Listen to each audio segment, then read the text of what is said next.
Bueno, para todos los que se conectan a este último programa de protesta, que en el último tiempo la verdad hemos sacado muy pocos productos, sobre todo pues porque las condiciones y las circunstancias de la vida de cada uno de nosotros los que hacemos parte del proyecto pues a veces apremian y que solucionar algunos problemas.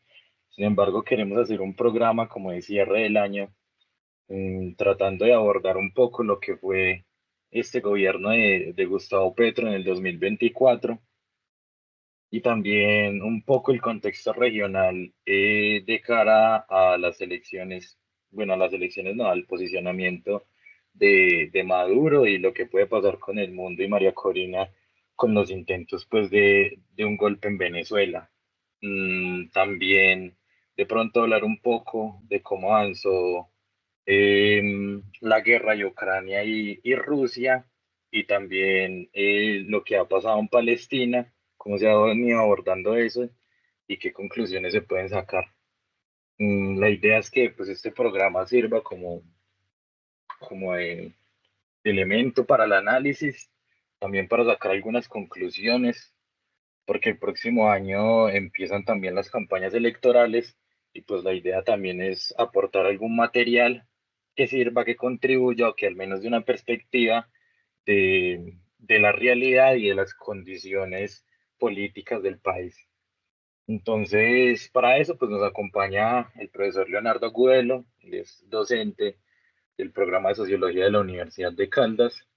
También nos acompaña Sandra Varela, ella es estudiante de Sociología de la Universidad de Caldas. Quizás de pronto a lo largo del programa pueda conectarse Víctor Patiño. Él es estudiante de maestría de la Flaxo y también egresado del programa de Sociología de la Universidad de Caldas. Mi nombre es Marlon Castañeda, estudiante tesista de la Universidad de Caldas. Bueno, para empezar, hay varios temas que evidentemente en los últimos días se han venido tocando, que se han venido presentando, que se han venido algunos presentando, como lo que se puede presentar como logros del gobierno de Petro a lo largo pues, de este año. Entre ellos pues también uno que ha sido pues relativamente importante, o al menos algunos sectores del petrismo lo muestran así, que es que Colombia se posiciona como en el sexto lugar en las economías que hacen parte de la OCDE. El otro también es la paz total, el intento de desmovilización de un sector del ELN en el sur del país, que también ha sido, digamos, apoyado por el gobierno regional y el gobierno departamental, con el Comuneros del Sur.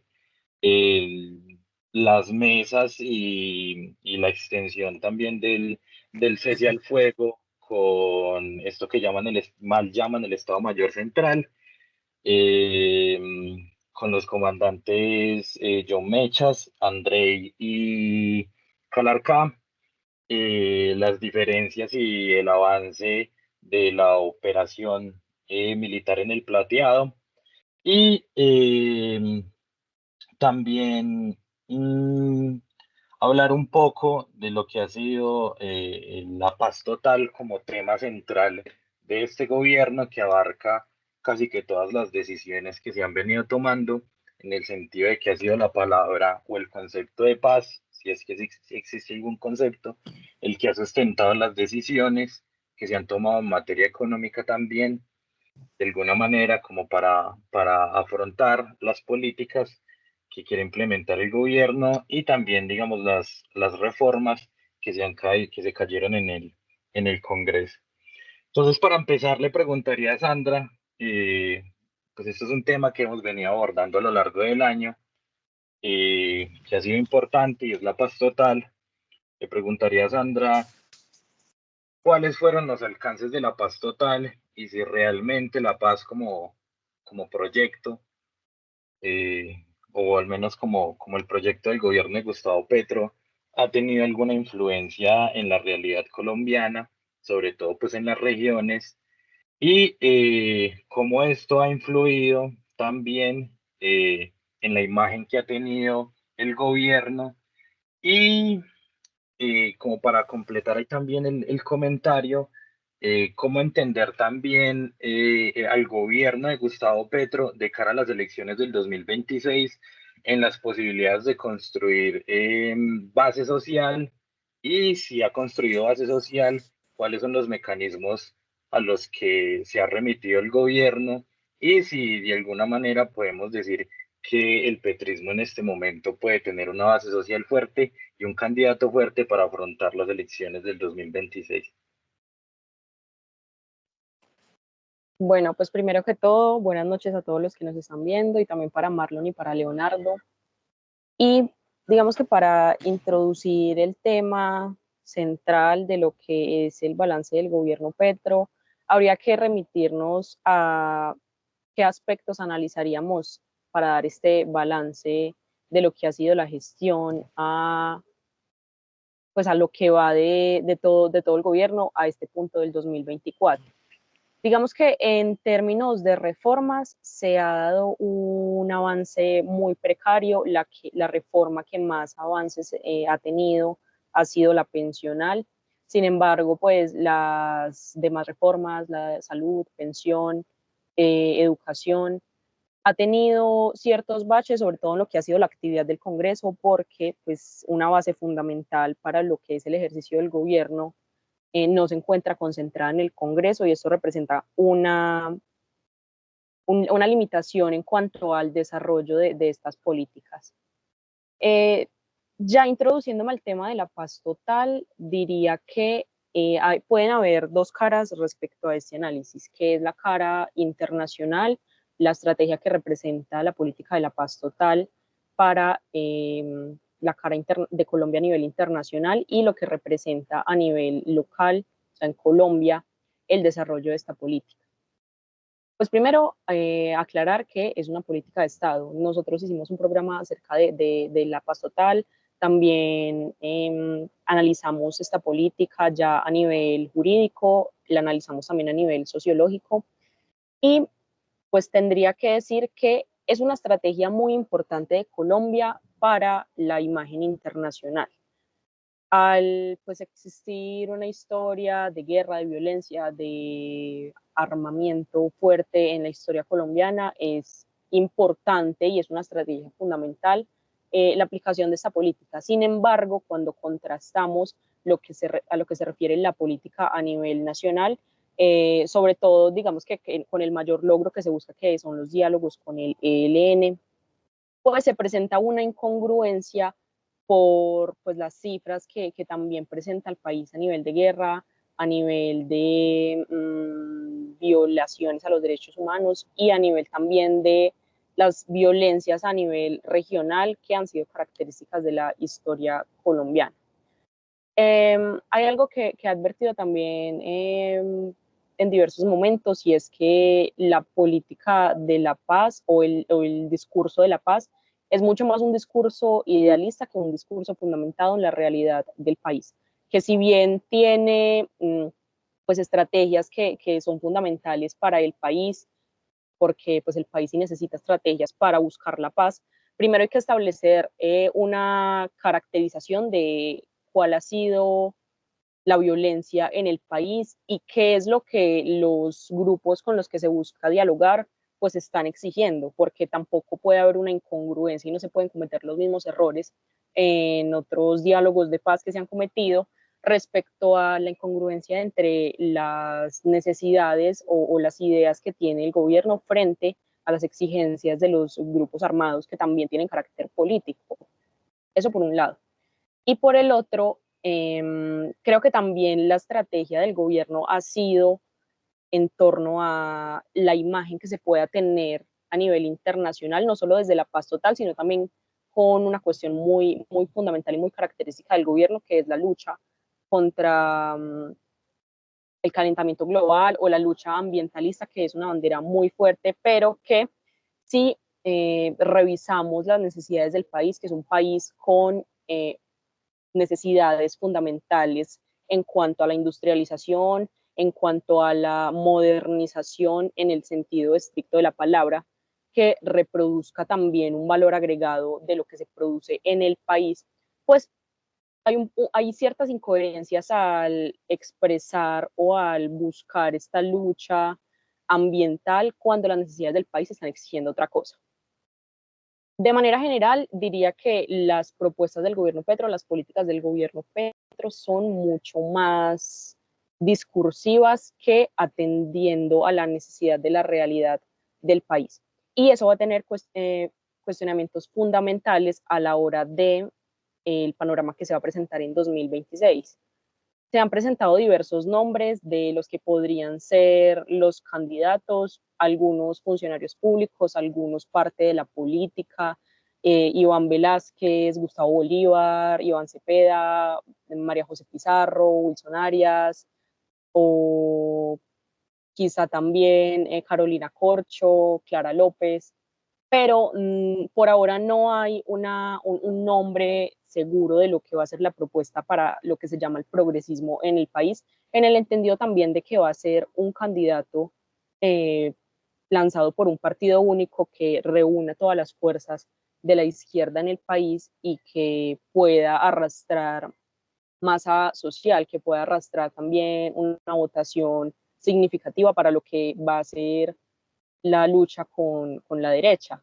Sin embargo, no podría decir que lo que vamos a ver en el 2026 sea un candidato del progresismo, un candidato del petrismo, porque también existen cifras muy significativas de la desaprobación que tiene en este momento Petro respecto a lo que fue en el inicio de su posición.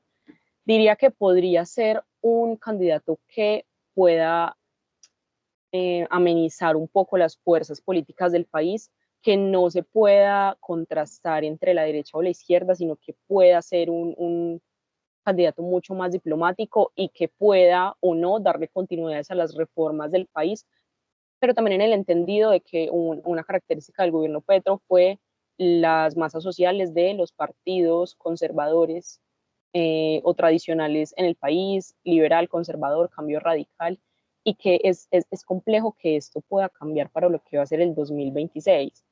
Es una tendencia que puede continuar.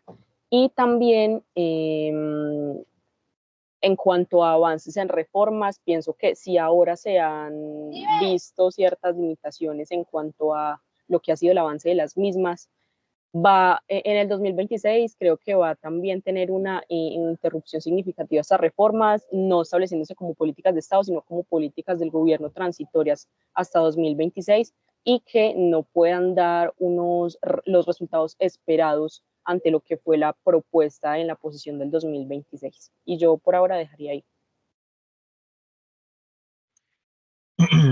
Bueno, hay algo que me gustaría agregar y respecto a las reformas, y es que digamos que una de las banderas, que es algo que he reiterado, pero que de todos modos toca que nombrarlo, toca que decirlo y toca que advertirlo también, pese a que a algunos no les gusten, y es que este gobierno está cosechando precisamente lo que sembró, y es una de las características de este gobierno y una de las banderas de este gobierno, que fue precisamente hablar del despilfarro. O sea, el despilfarro de las clases o de la burguesía o de los sectores más pudientes que hacían parte del gobierno y que de alguna manera usaban aviones o usaban camionetas o usaban helicópteros, y que siento que ahora la propaganda se les ha venido en contra, en el sentido de que se han dado cuenta de que para gobernar es necesario usar las camionetas, usar los aviones, usar los helicópteros, porque son herramientas que hacen parte del mismo Estado, y que de alguna manera eso que criticaron cuando eran oposición en el Congreso, pues termina yéndoseles en contra. Y acá hay algo que es muy divertido, porque casi que raya con el mismo discurso que tienen los libertarios sobre la austeridad. Sin embargo, ellos lo hacen tangible, lo hacen factible, lo hacen fáctico, en el sentido de que terminan usando esas mismas herramientas de las que dispone el Estado, pues precisamente para el ejercicio de gobernar. Y ahora que se han venido configurando estas campañas de estas primeras candidaturas o gente que se, que se quiere lanzar a la presidencia, pues los primeros comentarios que uno escucha y que uno puede advertir es que precisamente este gobierno ha sido un gobierno del despilfarro y les enrostran precisamente ese hecho de que antes lo criticaban y ahora lo usan. Hay una de las cuestiones respecto a las reformas que hace poquito dijeron que le habían tumbado el presupuesto del otro año más o menos 10 billones de pesos, creo que era 10 billones, y Gustavo Petro salió a decir que eso era parte, digamos que de un presupuesto que se tenía para la inversión social. Pero es necesario advertir que aunque el neoliberalismo se vista de progresismo, no deja de ser neoliberalismo. Toda vez que de alguna manera el actuar del gobierno ha sido básicamente establecer reformas en un estado que carece de activos para poder responder a esto que llaman inversión social, carece de activos para responder a eso, y entonces a través de los impuestos pues le toca que implementarlos para poder tener el recaudo necesario para poder implementar estas mismas reformas que el gobierno se ha propuesto. Pero el subsidio termina siendo nada más y nada menos pues que una forma de mediar la miseria, que es una de estas formas de mediar la miseria que tiene el neoliberalismo, cuando de alguna manera quita trabajos y da subsidios para mediar la crisis, pero pues sin embargo no está atacando de fondo el problema realmente de la pobreza, es simplemente maquillándola.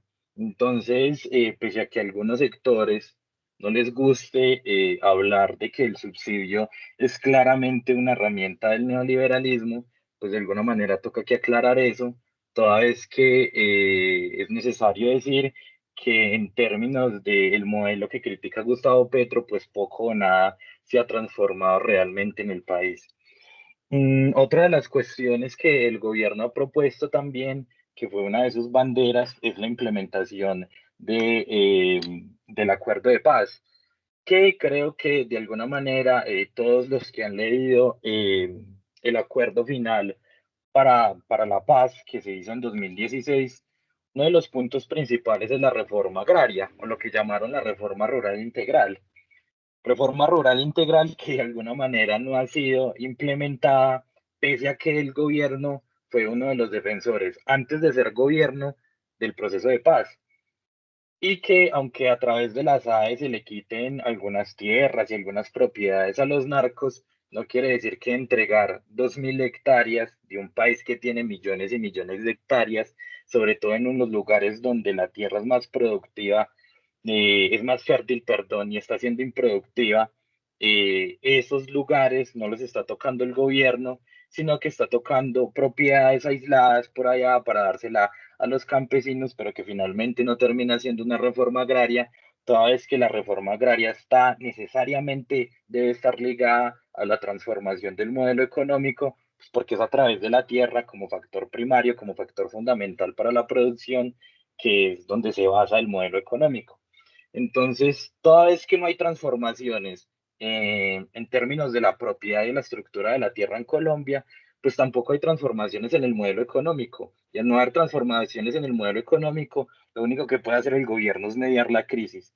Y creo que en este 2024 lo que hemos visto es que el gobierno se ha encargado de mediar la crisis y uno de los ejemplos más claros es, por ejemplo, el Fondo de Estabilizaciones de los Combustibles.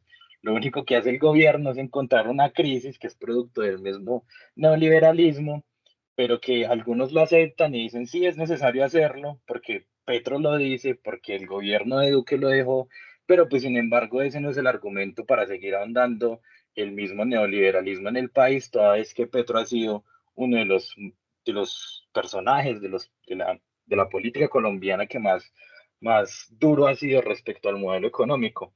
Entonces como que hay que empezar a sacar conclusiones y evidentemente la primera conclusión que yo sacaría es que básicamente este gobierno no fue capaz de transformar el modelo económico del país, aunque lo criticó, y solo hizo parte de, digamos que, de mediar la crisis generada por gobiernos anteriores, pero que llegue, de todos modos, si no llega con una propuesta transformadora en el sentido de la propiedad de la tierra, del modelo sí, del sistema de producción y del modelo económico, pues evidentemente no van a haber realmente transformaciones importantes en el país.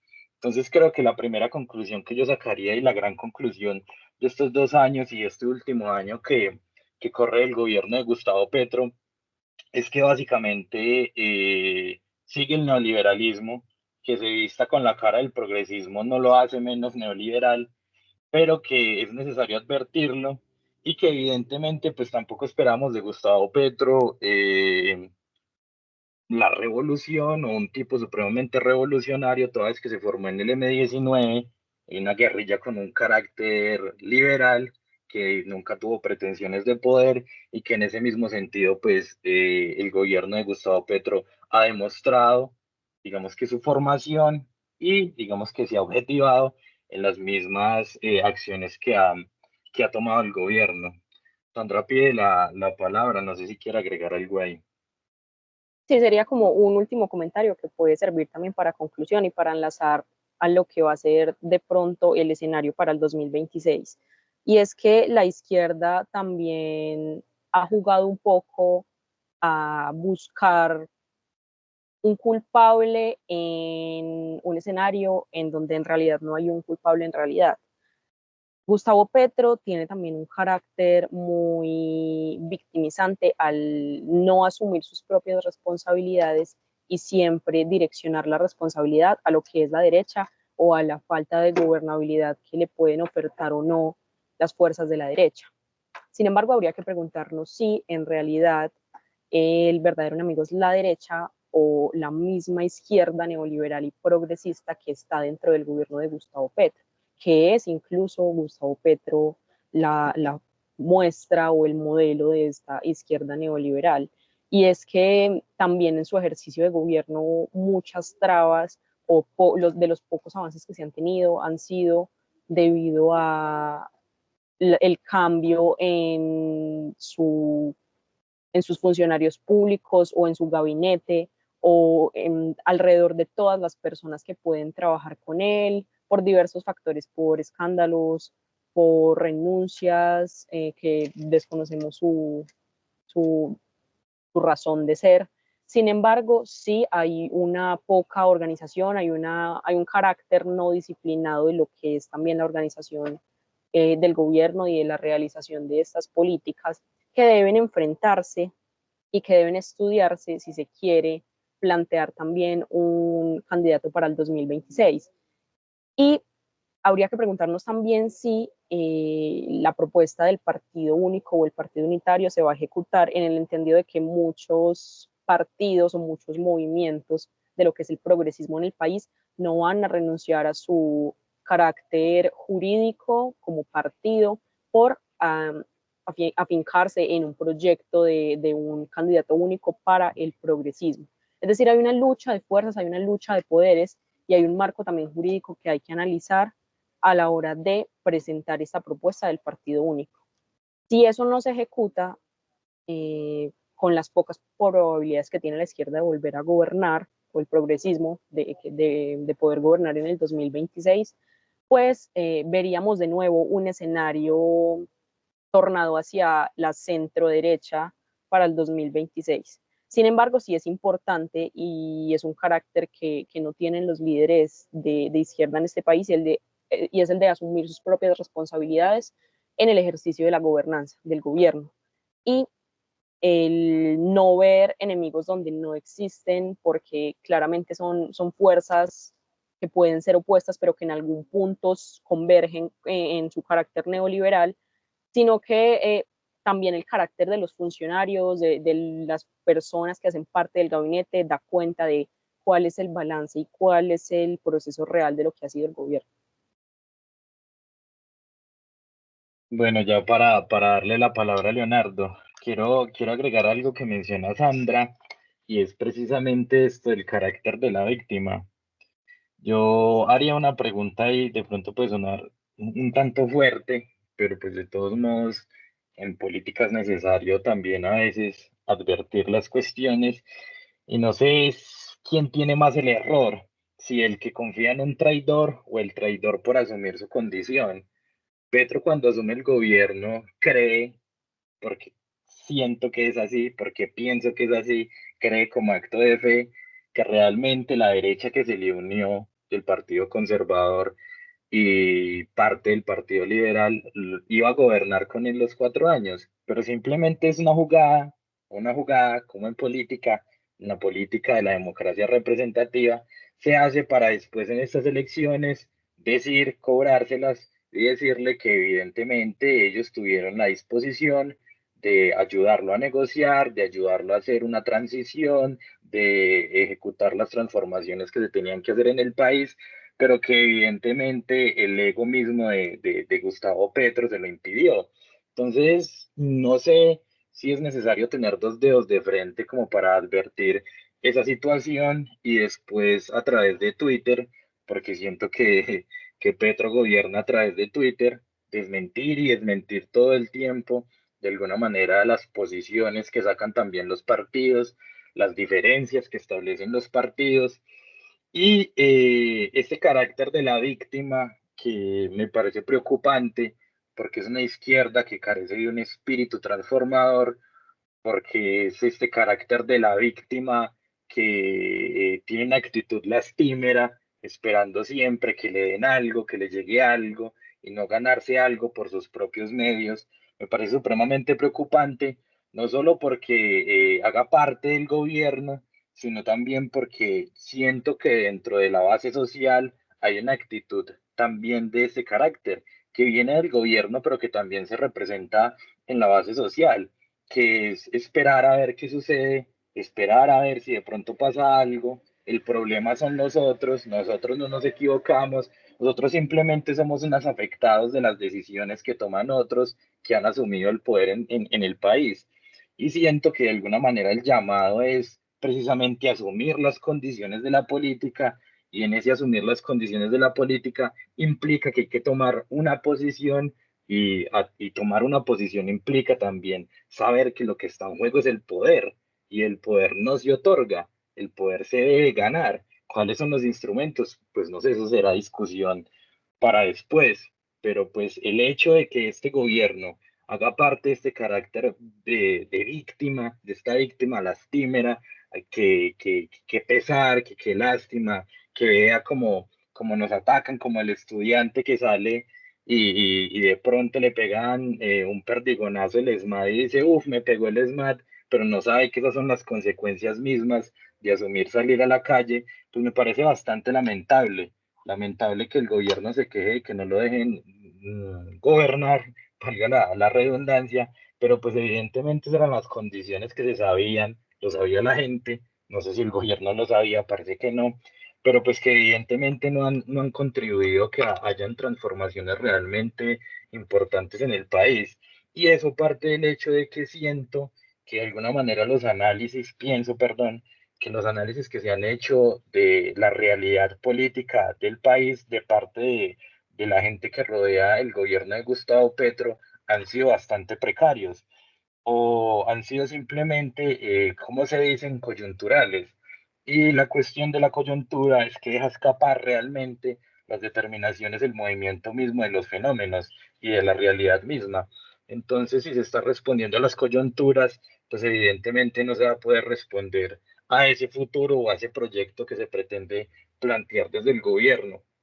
Evidentemente, pues también acá hay una cuestión del carácter moral, no solo del gobierno, sino también de la base social que tiene el gobierno, y también del carácter político que tiene este gobierno. Evidentemente no es un gobierno revolucionario, y diría, como dicen los del Centro Democrático, que se me olvida el nombre del que le dicen que es el ala izquierda del Centro Democrático. Yo diría que Gustavo Petro es el ala José Obdulio Gaviria. izquierda, eso, José Obdulio. Yo diría que Gustavo Petro es el ala izquierda del liberalismo, y un liberalismo demasiado rancio que raya con el neoliberalismo.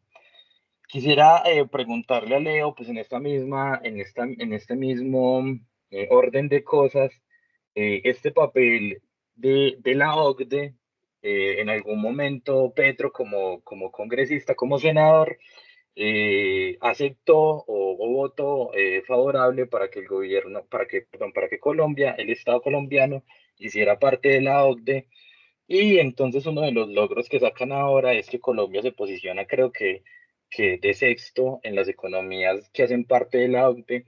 Me gustaría que de pronto nos explicara un poco esto, qué es la OCDE, si la OCDE responde de alguna manera a este carácter neoliberal del que venimos hablando y por qué decir o por qué no decir o desmentir esta idea de que estar sextos en el ranking de la OCDE es favorable para el país. ¿Cómo entender eso en términos, pues también económicos, pero también cómo entenderlo en términos políticos? Y no sé si quiere agregar algo también de lo que nosotros hemos venido mencionando.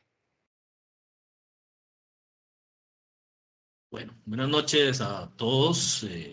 Marlon, a Sandra, nos reencontramos nuevamente, esperando para el año entrante volver a retomar el proceso de protesta con la regularidad del caso y tal vez con mejores condiciones técnicas y de trabajo. Esperemos que así.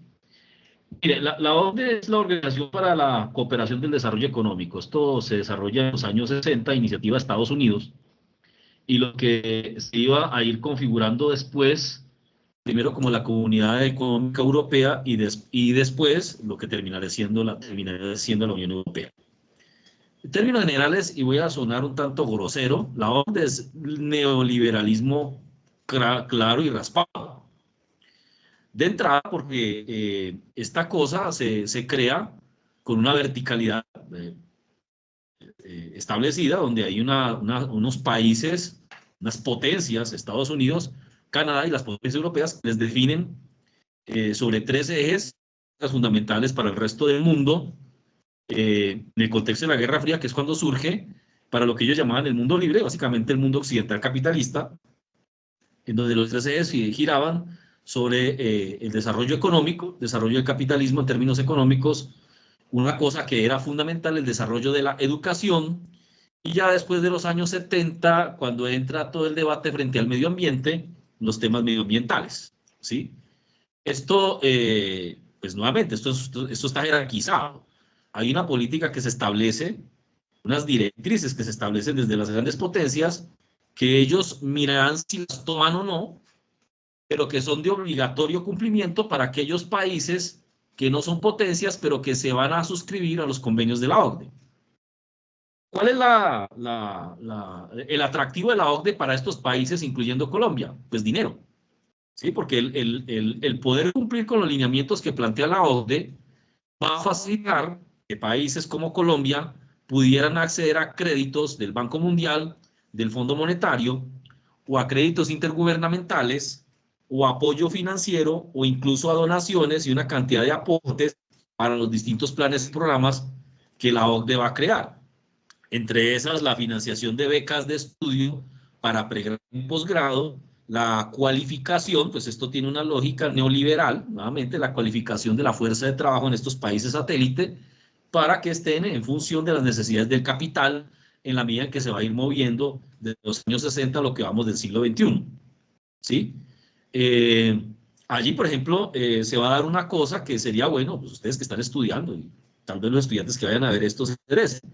Cómo todo esto que hoy llamamos política curricular en Colombia, tanto en los niveles básicos, básica primaria, secundaria y universitaria, todo esto se va a implementar después de los años 90, ley 30 del 93, creo, y la ley 115 también de la misma época, que es la que regula la básica, la ley 30, educación superior, va a hacerse sobre la base de los lineamientos OCDE, que se van a ir perfeccionando poco a poco, ¿sí? En donde lo que se buscaba era la estandarización de los programas curriculares, una mano de obra o fuerza de trabajo medianamente cualificada, ¿sí? De acuerdo a las necesidades del capital en cada uno de los ciclos o periodos del desarrollo, según cómo se fueran dando las condiciones, ¿no? En tiempos de los cepalinos se requería una fuerza de trabajo cualificada a nivel técnico. Hoy en tiempos del capital financiero se requiere es una fuerza de trabajo ubicada en el sector servicios, sistemas informáticos, pero no en lo que llamarían los economistas la economía real, la realmente productiva, la transformadora. Es lo que estamos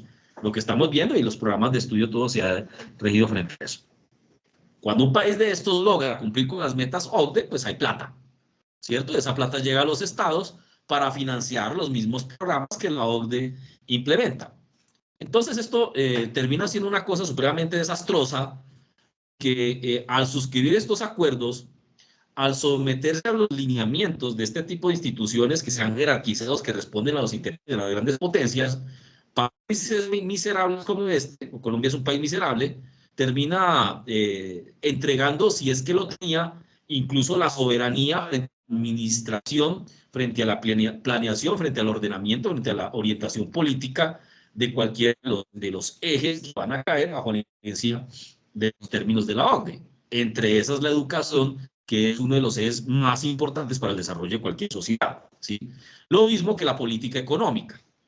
Entonces, para que vayamos entendiendo por qué la OCDE es importante, pero porque es también sumamente problemático que Colombia haga parte de los acuerdos de la OCDE. Con Rusia, un poco ahí, ellos habían suscrito acuerdos con relación a la OCDE, pero hace unos años Putin, por ejemplo, decidió, entendiendo un asunto de soberanía, ¿no? Aquí que volver a hablar de soberanía, entendió que esos lineamientos de la OCDE realmente no servían a los intereses de Rusia como Estado nacional, sino que realmente está en función de un acondicionamiento de la fuerza de trabajo rusa, intelectual rusa, del trabajo técnico ruso, a las necesidades del capital europeo. Ellos dijeron, no, un momento, esto a nosotros no sirve, vamos a hacer el reverso y vamos a crear procesos de educación de acuerdo a las necesidades del desarrollo económico ruso, de acuerdo a la necesidad del desarrollo del capitalismo ruso, ¿no? Pues para también entenderlo en esos términos. Solo poner un ejemplo, ¿no? Pues, dejo ese dato ahí para el que quiera indagar. Al final, pues uno que termina pensando del gobierno Petro, lo explicaba muy bien Sandra, me convenció Sandra, si está en campaña, lo explicaba muy bien. El gobierno Petro o Petro y todo lo que tenemos en términos de izquierda, y yo sé que se van a reofender, pues esto ya lo hemos dicho, al pararse, al defender, al posicionar que Colombia no tenga soberanía como país, ni en términos jurídicos, no tenemos soberanía penal, jurídica, no tenemos soberanía, dependemos de cortes internacionales, ¿sí? No tenemos soberanía económica, no tenemos soberanía en política educativa. Este país no tiene soberanía casi que en nada, porque termina respondiendo a alineamientos estandarizados a nivel internacional de acuerdo a los intereses de las grandes potencias. No liberalismo. Conclusión, pues simplemente Petro hace parte, expresa para mí la postura más clara de la izquierda neoliberal, ¿sí? Que para nada hay realmente una intencionalidad transformadora, simplemente expresarlo de esta manera es una forma más humana de administrar el capitalismo en su expresión mucho más salvaje, ¿cierto? Eso es como la conclusión que uno vería allí.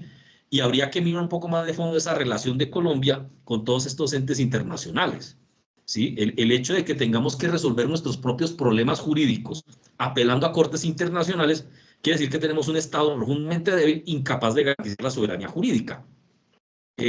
Ustedes ven las grandes potencias mundiales, China, Rusia, Japón, los propios Estados Unidos, Inglaterra, ellos no están realmente suscritos a estos acuerdos internacionales donde entregan su soberanía política, jurídica, económica, y si lo suscriben es para imponerles sus lineamientos a los países más débiles como este, pero ellos no lo cumplen. Así de simple. Entonces es realmente problemático que el presidente de Colombia, que se dice de izquierda, yo tengo un problema con el término progresismo, esa cosa, eso es como decir todo y nada, eso no es ni siquiera una categoría científica, eso es lo puramente ideológico, no hay nada realmente que pueda definir qué mierda es el progresismo, y perdónenme la grosería, eso es cualquier cosa, eso es una plasta de mierda de vaca en el pastizal, eso puede ser cualquier cosa. no, tiene más sentido hablar de izquierda, ¿sí? Petro expresa eso, expresa esa izquierda neoliberal que desde los años 90 renunció a la construcción de ideología política clara, definida, anclándose en un proyecto político de largo plazo como nación, expresa, por lo tanto, esa izquierda liberal que no tiene propuesta doctrinaria, política. No hay realmente una constitución teórica, porque bien o mal el Partido Conservador tiene elementos teóricos. Cuando uno lo estudia a fondo, o el Partido Liberal, incluso el Centro Democrático, hay elementos teóricos allí que uno puede identificar que es lo que garantiza esa unidad doctrinaria política y que de alguna manera son su soporte.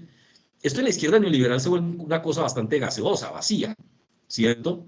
Se presentan dos fenómenos allí, como para cerrar esta parte. Uno, que sería pues materia ya más bien de un programa especializado, bueno, nos demos madera hablando de la izquierda neoliberal y que nos den madera frente a eso, y es la izquierda neoliberal apela a discurso ideológico, pero como diría más como falsa conciencia, no sustentado en elementos teóricos, ¿sí?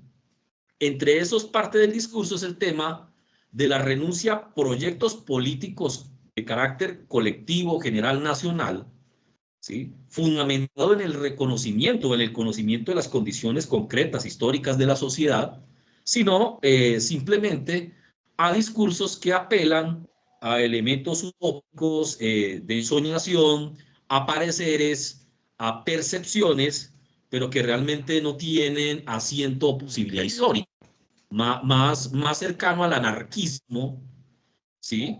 Que realmente a una construcción teórica sólida. De eso se renunció, en parte se explica por el tema de la Unión Soviética y esta cosa.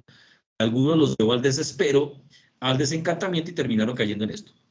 Y por lo tanto, cuanta porquería pulula por allí, que algún tipo de eco, genere eco, ruido social, se convierte en un elemento atractivo para la izquierda neoliberal.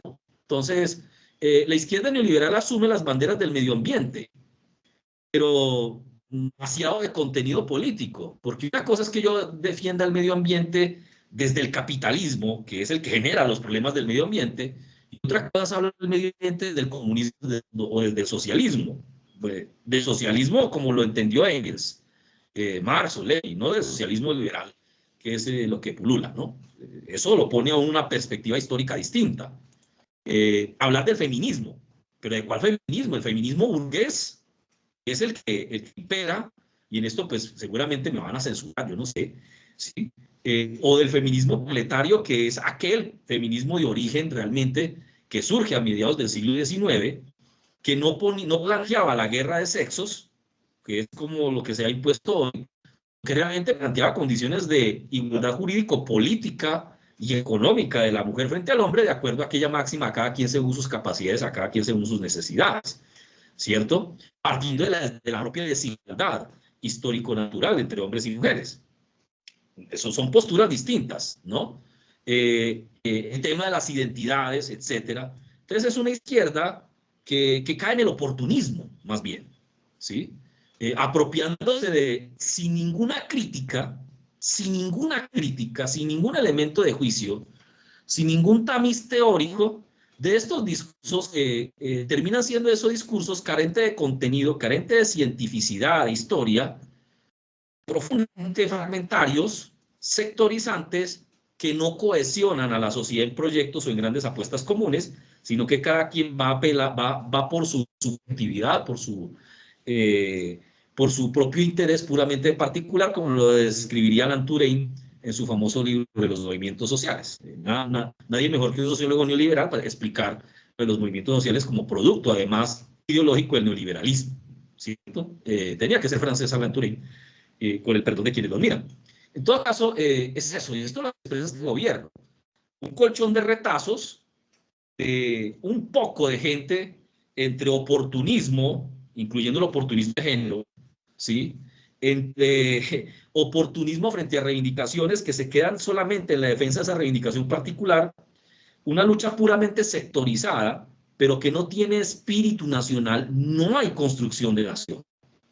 No hay una reivindicación de la nación, ¿sí? Y por lo tanto no hay Estado nacional. no hay poder ni construcción de poder. El tema, Marlon y Sandra, no es el gobierno. El problema de la izquierda neoliberal es que no entiende la necesidad de construir poder. Voy a cerrar esta parte, como para avanzar un poco, y es que usted mencionaba algo frente a Petro y los acuerdos que hizo con el Partido Conservador, el Partido Liberal. Algo que acá no sé si el beneficio de duda, si sabía o no que al final no lo iba a acompañar en todo. Uno diría, si Pedro fuera Lenin, y es demasiado, pobre Lenin, cuando uno mira lo que Lenin va a describir de manera detallada en la enfermedad infantil del izquierdismo frente a los acuerdos políticos, Lenin dice una cosa: en algún momento tendremos que ayudar a que la burguesía llegue al gobierno, hay que empujarlos, pero no haciéndoles campaña, dejémoslos, cuando no estamos en una posición de poder, ¿sí? Para que ellos se desgasten y se revienten frente a las masas, para darles duro, ¿no? En algún momento va a estar con ellos, pero con las reglas de juego claras. Habrá que hacer alianzas, pero entendiendo que no es mi amigo, ni es mi parcero, ni mi compañero, es el enemigo con el cual hago una alianza táctica frente a un problema histórico particular, donde el enfrentamiento lo aplazamos, pero no lo vamos a omitir y a negar, después nos vamos a dar a la agenda, ¿sí? Pero es que eso es muy distinto frente a la actitud de alguien de hace 100 años que tenía claro, realmente, apuesta política, proyecto político, era lo que le estaba jugando, cómo eran las condiciones históricas a unos dirigentes, porque el problema no es Petro, el problema es toda la izquierda neoliberal. Me atrevo a generalizar, porque también aquí dentro del oportunismo, incluso en aquellas organizaciones que uno pensaría más o menos consecuentes, más o menos estructuradas, con algo en la cabeza, una negación al enfrentamiento y al debate. Hay que sostener, entre comillas lo digo así, están en la posición de que hay que sostener las alianzas, sea como sea, así ya estén cagando y estén hundiendo en la alianza. Yo pensaría que hay un momento donde, no, si este barco se está hundiendo, yo no me hundo con ellos, o si voy a seguir con ellos, es dándoles garrote de frente con todo, pero no, hay un ocultamiento, hay una negación, Petro no se equivoca. Para mí, por ejemplo, es vergonzante lo de Petro con este tipo, el documental de Matarife, un tipo con unas actitudes en redes sociales misóginas, ¿sí? Y Petro todavía defendiéndolo frente a la posibilidad de que fuera embajador en Tailandia, creo que, ¿sí? Una cosa que no es presentable políticamente, no es presentable. Y yo no he visto que realmente estén criticando, más hizo Francia Márquez, que fue la que realmente como que le puso coto a ese tema de este tipo, que se me olvida el nombre del personaje, el documental, bueno, pero el tipo, una porquería, pues, con lo que se hace por lo menos en redes sociales, realmente detestable la vaina. Entonces son cosas que uno tiene que admitir el carácter de la izquierda neoliberal. Habrán otras muchas que habrán de mirar allí. Y eso tiene que ver, por lo tanto, con que logros, por ejemplo, logro significativo, el tema de los incrementos salariales. Eso es un logro, ¿sí? Pero lo que es con los incrementos salariales, para tratar de mejorar por lo menos la situación de la clase trabajadora en Colombia, lo terminan borrando con el codo cuando por el otro lado clavan una serie de tributaciones de impuestos, como ha venido haciendo, entre esos lo de la gasolina, porque el problema de la gasolina es que el alza, eso termina siendo un impuesto, el alza de los combustibles no lo pagan los empresarios, que son los grandes consumidores, ¿sí? Sino que lo termina pagando el público del común, la gente, el señor que tiene el carrito, que trabaja con su carrito, el transportador que transporta a la gente, y él no va a pagar el alza del combustible, es el estudiante, el trabajador, ellos son los que van a pagar. Yo no he visto que Petro le esté cargando la mano a los grandes capitales. Sus compañeros de gobierno dirán, es que no lo puede hacer porque hay que tener la gobernabilidad. No tiene gobernabilidad, ¿sí? No gobierna, no tiene poder, no gobierna. La cosa es de ese estilo. Y entonces se le carga y se le carga la mano a la gente. Lo que señalaba Sandra, simplemente el tema de la reforma a la salud, si se aprueba a largo plazo con unas concesiones terribles como pasó con la reforma pensional.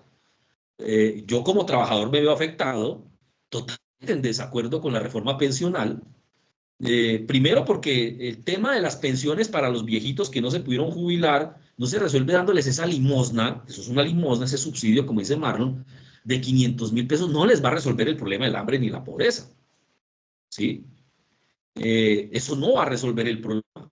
Lo peor de todo es que ese dinero, que no les va a resolver el problema a ellos, algunos dirán, hasta Leonardo tan hijo de madre no quiere que los viejitos, porque esa es la campaña de gobierno, Leonardo se volvió uribista, no, no se trata de eso, es que eso no resuelve el problema, eso es como el que da limosna, el limosnero seguirá aguantando hambre, si es que aguanta hambre, ¿cierto? Lo peor de todo es que ese dinero sale de los trabajadores, no sale del empresariado, no sale de los grandes banqueros que se están tapando en plata, forrando en plata. Hay que ver los informes del del Banco de la República, ¿sí? En las últimas 2 décadas en Colombia el sector que jala el PIB, que eso también es un dato falaz, es el sector financiero, ¿sí? Eso no está saliendo de ellos, está saliendo de los trabajadores. Los trabajadores independientes están sosteniendo con casi el 40% de la cotización en salud y pensión, el sistema. Eso es una cosa atroz. Entonces, esto sale de los trabajadores y por el otro lado nos va a poner a mantener a los fondos privados de pensiones. Nos están obligando a quienes no llegamos al umbral, yo no estuve ahí, de las 900 semanas en el caso de los hombres, a tener que dar parte de mi cotización en un fondo privado. ¿Por qué? ¿Por qué? Pero me obligan, ¿sí? Con una cosa que es terrible, Sandra, el propio gobierno admitió que al 2050 tienen que hacer otra reforma pensional porque el sistema va a ser insostenible en 20 años. 20 años es poco tiempo, eso es una generación. Esto no tiene sentido. Eso no tiene sentido, ¿sí? Entonces son cosas que uno no entiende, o bueno, que a la gente no se le explica por qué decimos que son neoliberales, porque son cosas que lo pudo haber hecho César Gaviria, Ernesto Samper, Andrés Pastrana, lo pudieron haber hecho. Por eso al final, frente a la reforma pensional, no hubo problema, se hace esa conciliación, ese acuerdo, porque el modelo económico este que nos tiene jodidos, ¿sí? Esta versión del capitalismo que nos tiene jodidos, no se ve afectado para nada, sino que antes se ve beneficiado. Entonces, los fondos privados de pensiones ahora van a recibir más plata de la que estaban recibiendo, porque nos obligan a darle plata a los trabajadores a los fondos privados. Y ellos harán con ese dinero lo que les dé la gana, sin garantía de que nos vayan a responder por la parte de la pensión que a ellos les corresponda, ¿sí? En un crack financiero que se puede dar, esos fondos privados se quedan sin plata, le tocará con pensiones asumir todas las responsabilidades del Estado colombiano. Neoliberalismo claro, claro y raspado. No digo que no haya cosas que uno no sea beneficiado, pero las alzas de los salarios, sí, bacano, chévere. Hay cosas que benefician a ciertos sectores, que son la base social del gobierno, ¿sí? Y que son los que lo van a defender férreamente, pero que beneficia a ciertos sectores como el magisterio, sector defensa, sectores de educación superior, no quiere decir que realmente estén beneficiando a todo el país. Hasta ahí.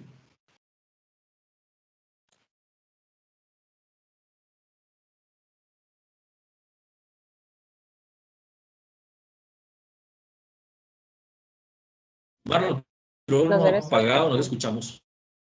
Listo, ya. Bueno, les decía que nos estamos quedando cortos de tiempo, pero para mencionar algo de lo que se ha hablado últimamente respecto a la situación con Venezuela. Hay una discusión respecto a Venezuela sobre si es necesario que el gobierno vaya a la posesión de Maduro o no vaya a la posesión de Maduro, y otros que dicen que es necesario esperar que el gobierno de Estados Unidos pues posesione y reconozca al mundo a María Corina como el nuevo gobierno de Venezuela. Respecto a eso, no sé si de pronto Sandra y Leonardo tengan algo que mencionar, como para no dejarlo ahí aislado. De todos modos, esto es apenas como una síntesis de todos los programas que hemos venido haciendo a lo largo del año, y que evidentemente pues el próximo año lo abordaremos ojalá de mejor manera, toda vez pues que de alguna manera hay que ser parte del debate aun cuando en todos los lugares como que se trate de aislar el debate, como lo mencionaba ahorita Leonardo, pero pues hay que darlo. Y hay que darlo también partiendo de la realidad y no de los deseos y de las pasiones particulares de cada uno de nosotros.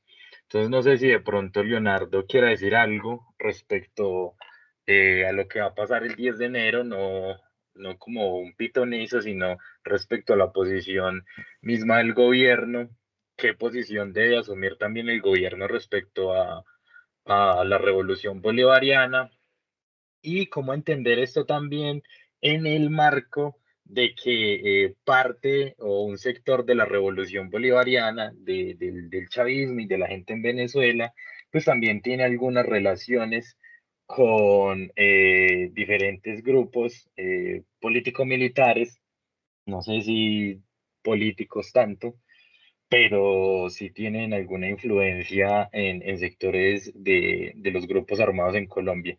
Entonces no sé si de pronto Leonardo quiera decir algo sobre eso y si quiere agregar algo más como para ir cerrando, porque creo que estamos sobre el tiempo.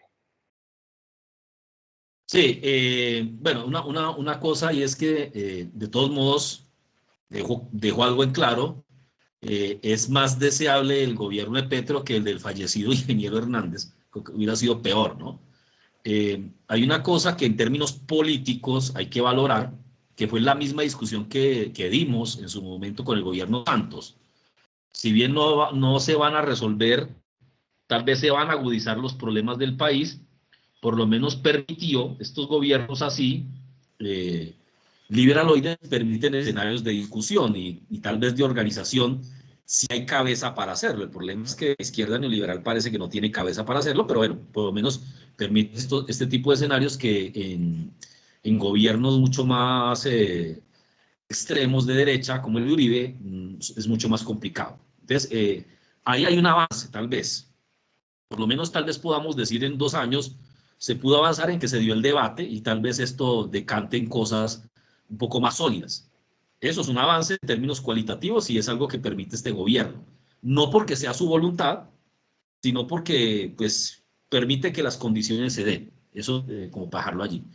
Frente a lo de la situación internacional, Marlon, yo miro tres cosas allí en términos generales, espero no extenderme mucho. Uno, Venezuela, la guerra ruso-ucraniana y Oriente Medio, ¿no? Porque ya esto se extiende no solamente al tema de Gaza, entendiendo el sufrimiento humano de los palestinos y todo esto, pero yo pienso que la mirada hay que extenderle esto, el tema de Oriente Medio, eh, que se agudiza con lo de Siria no se ha resuelto. Hay una falsa sensación de que eso ya quedó resuelto, no, en este momento hay una guerra que empezó a agudizarse con los kurdos y el gobierno provisional este sirio, kurdos apoyados por Estados Unidos y Europa, no el PKK en este momento, si bien tienen una presencia importante, son minoría y están siendo supremamente golpeados, ¿cierto? Por todo lado, por los turcos, bueno, eso también será material. Que habrá que mirar, hay una reconfiguración a nivel internacional del poder político, eh, poco se discute realmente de geopolítica, ¿sí? Y en donde habrá que mirar Colombia cómo juega. En ese orden de cosas, hay otro hecho que aparece aquí, es la toma de posesión de Donald Trump. Para mí es el hecho más importante el 20 de enero, creo que es el 20 de enero, ¿sí? La toma de posesión de Trump, porque sin querer decir que Trump vaya a cambiar mucho de lo que ha venido pasando, sí plantea condiciones que pueden ser más complicadas para América Latina. Estados Unidos, y Trump lo dejó claro en su primer mandato, está haciendo una especie de retrotraimiento, es decir, estaba recogiendo, levantándose de ciertas áreas para irse a sus trincheras históricas frente a esa disputa comercial que ya empieza a tener un carácter político-militar con China y Rusia, y va a tratar de soportarse en su patio trasero, y pues eso somos nosotros, ¿no? América Latina. Eso es un escenario que habrá que mirar, en donde justamente el conflicto en Oriente Medio tiene que ver en parte con cómo Estados Unidos va a empezar a jugar en todo esto a nivel mundial, y cómo la mirada sobre Nicaragua, Panamá, vuelve Panamá nuevamente al centro de los temas norteamericanos, y Venezuela van a ser fundamentales. El tema de la guerra ruso-ucraniana, pues esto hace parte de todo este tablero que es el fin de la globalización como la hemos conocido. La globalización llegó a su fin. Yo creo que ya es hora de dejar de hablar de globalización, como hay que dejar de hablar de paz. Eso ya pasó de moda. Esto ya llegó a su fin. El testamentario de la globalización es Vladimir Putin, eso ha quedado claro, y Xi Jinping son los dos grandes testamentarios de esa falacia que está siendo enterrada en los campos de Ucrania. Y por último, el tema de Venezuela. Frente a eso, creo que, o pienso mejor, que Petro, nuevamente, el Petro y esta izquierda en Colombia es demasiado, bueno, demasiado no responden a su naturaleza tibia, incapaces, salvo el tema palestino, de asumir una posición firme, ¿no? Incapaces porque no quieren tener compromisos que los obligan a enfrentarse a Estados Unidos y a Europa. Entonces, esas condenas me parecen a mí totalmente banales de Petro contra Rusia, desconociendo todo el contexto de las razones de Rusia para iniciar el ataque a Ucrania, todo este crecimiento de la OTAN hacia las fronteras rusas, una intención de desmembrar la Federación Rusa, balcanizarla como hicieron con Yugoslavia. Creo que eso refleja o una absoluta ignorancia por parte de la izquierda en Colombia o refleja un oportunismo político también tenaz. Por un lado eso. Por el lado de Venezuela, también una actitud extremadamente pusilánime, me parece a mí. De entrada porque Petro se las da de bolivariano, y aunque bolivarianismos hay muchos, creo que hay un asunto que tiene que ver con consistencia ideológica, ¿no? Y tiene que ver con este tema de la defensa de la soberanía, del antiimperialismo y de la autodeterminación de los pueblos, ¿sí? Petro ha apelado mucho a eso y sin embargo se mete en los asuntos de Venezuela. Creo que una actitud responsable del gobierno colombiano, cualquiera que fuera, aunque los últimos gobiernos han sido muy responsables, es no meterse en los temas de Venezuela. Como también se llama que Venezuela no se meta en los asuntos de Colombia. Yo recuerdo mucho cuando Chávez opinaba sobre Colombia y aquí salían a decir que no había que meterse en los temas que Chávez no tenía por qué meterse en los temas de Colombia, pues esa misma sería la actitud. Colombia debería de asumir, si no quiere comprometerse políticamente, pues por lo menos una actitud medianamente responsable en términos de la diplomacia. No meterse. Y no meterse implica respetar los procesos internos. Si hubo o no hubo fraude en Venezuela, eso no nos consta. Entonces, y en ese caso, pues beneficio inventario. Venezuela es un aliado, tiene que ser un aliado estratégico de Colombia. Tendría que serlo, como lo fue en su momento, fue nuestro principal socio comercial después de Estados Unidos.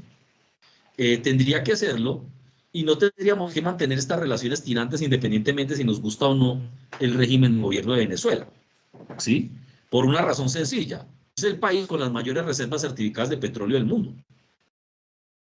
Nos resolvería una cantidad de problemas tener unas buenas relaciones económicas, comerciales, políticas con Venezuela.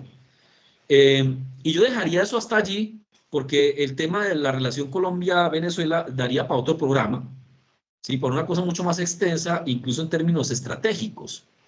Habría que entender por qué esas implicaciones de las relaciones entre los dos países son tan importantes, señalando algo, ¿no? Por lo menos cuando en algún momento estuvimos trabajando Venezuela, y es que para Venezuela, Colombia es un problema de Estado. Ellos entienden, por lo menos del lado venezolano entienden, que lo que pasa en Colombia es fundamental para el futuro de Venezuela.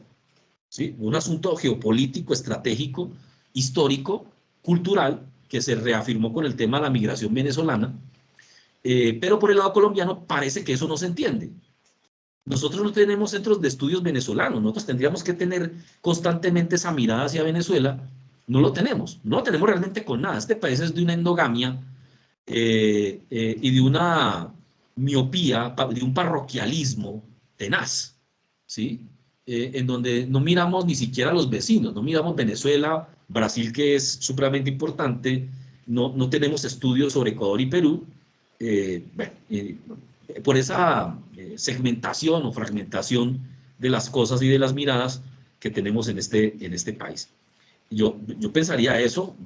Después, creo que habría que hacer 2 programas, pero les propondría a ustedes para mirar, y es uno sobre Venezuela específicamente, y otro sobre qué nos espera con Donald Trump, ¿sí?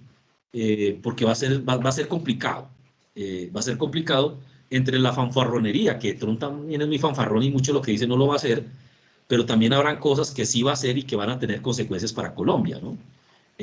Preocupa el tema de Panamá, yo pienso que no está fanfarroneando tanto, porque ya lo han hecho, invadieron Panamá en el 89, creo que no tendrían problema en volverlo a hacer. Panamá no tiene ejército, Panamá es un remedio de Estado, es un remedio de país, realmente es eso. Entonces creo que es complicadísimo eso. Y una última cosa, Marlon y Sandra, de las incongruencias de Petro. Se siguen con el tema de la base norteamericana en la isla de Gorgona. Gravísimo, gravísimo eso, ¿sí? Gravísimo que este presidente no diga nada de eso. Gravísimo que el presidente no haya sacado a Colombia en ese berenjenal en que nos metió Santos haciendo el curso de socio estratégico de la OTAN en América del Sur, ¿sí? Supremamente complicado e incongruente, tanto para Petro como para toda la izquierda que lo rodea, neoliberal, que no digan absolutamente nada sobre ese tema, ¿sí? Sobre ese tema. Es decir, Colombia no tiene nada que hacer en la OTAN y Colombia no debe permitir bases norteamericanas ni soldados norteamericanos en el país. Recuerden, tenemos 7 bases que sepamos y ya hablan de esta base en Gorgona, que no sé son qué habrá quedado o si eso está avanzando, y el presidente no dice absolutamente nada, ni sus congresistas, ni el pacto histórico, ni Colombia Humana, si eso existe, no dicen absolutamente nada frente a eso, y es supremamente complicado, supremamente grave. Termino ahí. No sé si Sandra tenga de pronto algo para ir cerrando. Sí, pues de manera general y advirtiendo todos los problemas que también advierte Leo, es un problema del carácter también de la izquierda en el país, el no tomar responsabilidades, el no tomar posición frente a lo que pasa a nivel internacional, tiene repercusiones en el país, el no formarse intelectual ni académicamente. En ese sentido no hay una formación de cuadros en el sentido estricto que deberían gobernar el país, sino que hay muchos prospectos de funcionarios públicos neoliberales, pero que realmente no va a responder a las necesidades del país ni a las necesidades internacionales tampoco.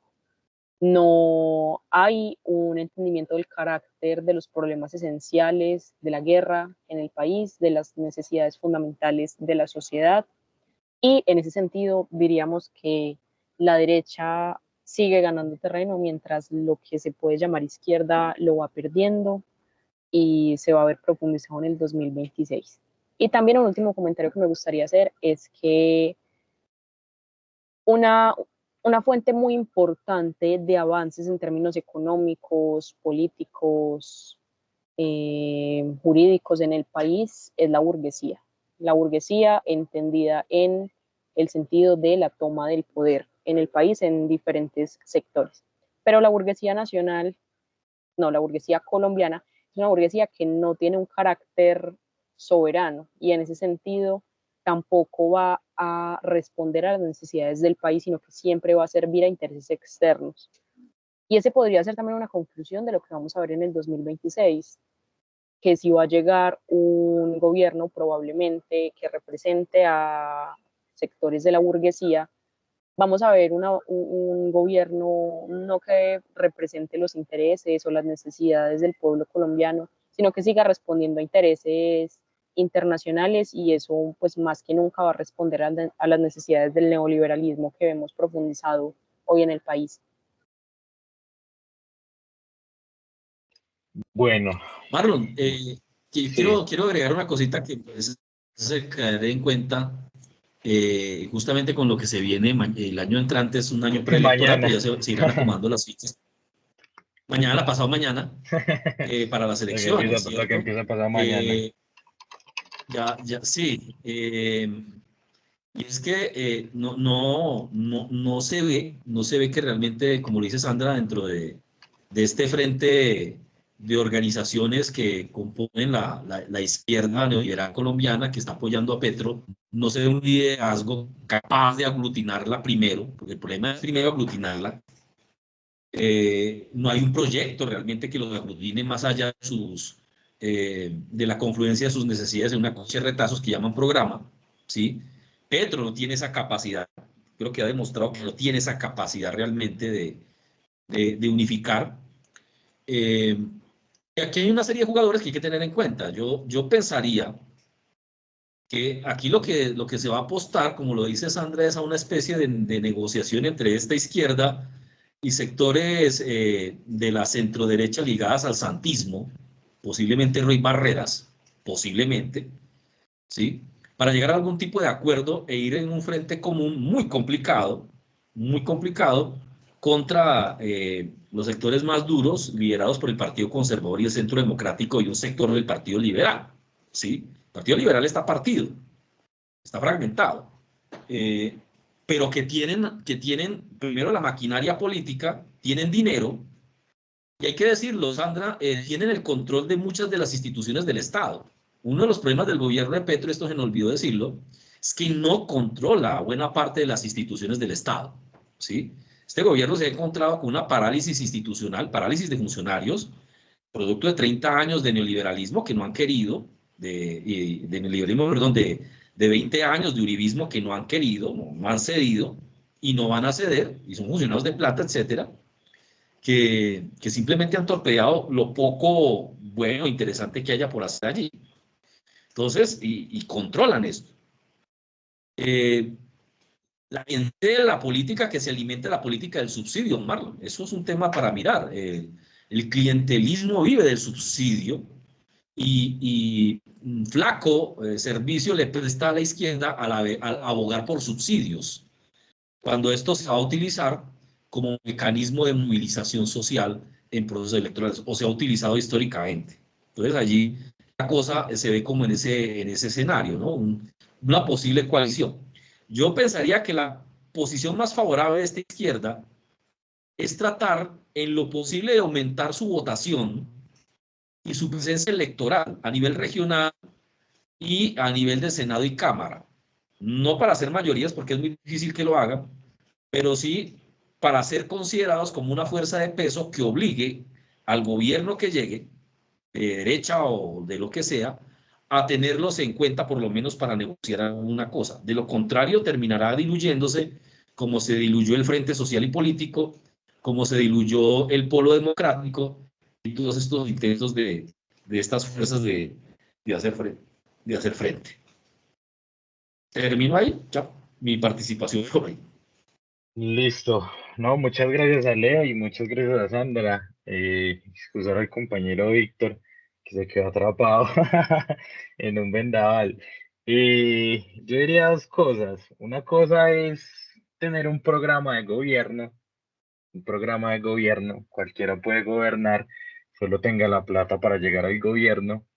Y otra cosa es un proyecto histórico, como hemos hablado acá, es decir, un proyecto que luche por el poder, que pretenda ejercer la dominación.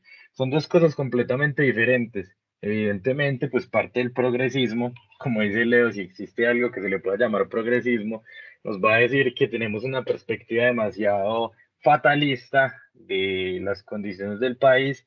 Sin embargo, la discusión está ahí para el debate, está ahí, eh, digamos que las palabras y se asume siempre lo que se dice. Evidentemente, creo que cuando empezó el gobierno, nosotros hicimos por allá un programa después de las elecciones y creo que muchas de las cuestiones que nosotros vaticinábamos en ese momento se dieron.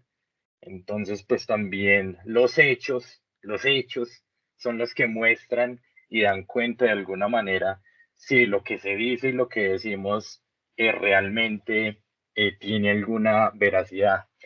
Entonces, pues no, muchísimas gracias a Leonardo y a Sandra por acompañarnos este año, al compañero Víctor. Esperamos que el otro año tengamos la posibilidad no solo de hablar nosotros, sino de hablar con otras personas de otros lugares del país, de otros sectores políticos, gente que hace otras cosas, gente que está en otros lados y que tiene otras perspectivas del país, otras perspectivas de la política, que me parece que es importante mostrarlas, hablarlas, dialogarlas, debatirlas y también como para darnos un champú de realidad. Muchísimas gracias a Leonardo, muchísimas gracias a Sandra, a todos los que nos ven. Esperamos que este haya sido un buen año. Esperamos que el año que viene, el 2025, nos traigan cosas interesantes para debatir. Y pues nada, muchísimas gracias. Esperamos que nos acompañen el próximo año con nuevos programas, con nuevos proyectos, con nuevas propuestas. Y nada, muchas gracias.